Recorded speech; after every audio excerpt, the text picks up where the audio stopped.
مازی دستی دوستانی در نقاب بشکستیم، از جفا و جبر یارانی زبانی خستیم.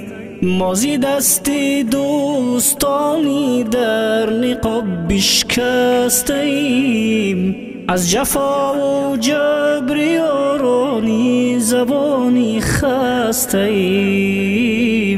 ای عجایب یک زمانی آمد است بر آدمی، میزنند خنجر به پشت تو به هنگامی کمی.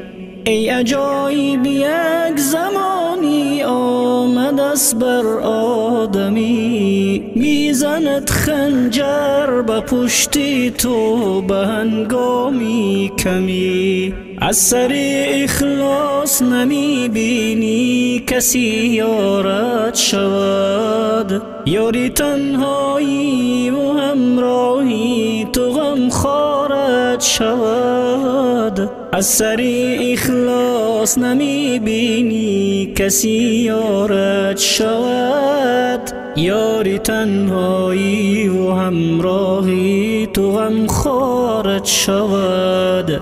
بهر مقصودی درونی دل بروی دعا کند، چون رسید برخواسته خود زود تو را رسوا کند.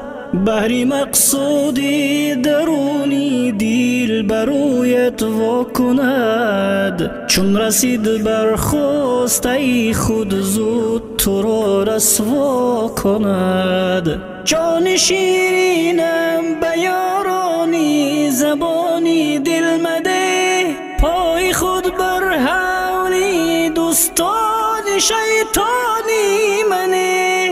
جان شیرینم به یارانی زبانی دل مده، پای خود بر حولی دوستان شیطانی منه. قلب اقبال پر ز خون شد از جفای ناکسان، آه که دلگیرم ز دوستانی بدی پیغام رسان. قلب اقبال پر ز خون شد از جفای ناکسان، آه که دلگیرم ز دوستانی بدی پیغام رسان.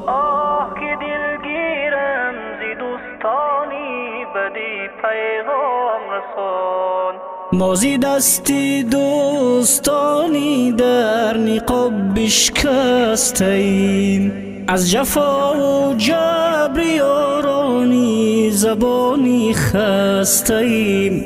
مازی دستی دوستانی در نقاب بشکستیم، از جفا و جبر یارانی زبانی خستیم.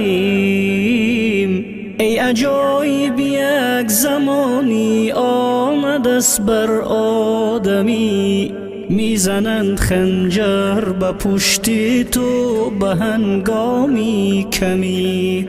ای عجایب یک زمانی آمد است بر آدمی، میزند خنجر به پشت تو به هنگامی کمی. میزند خنجر به پشت تو به هنگامی کمی.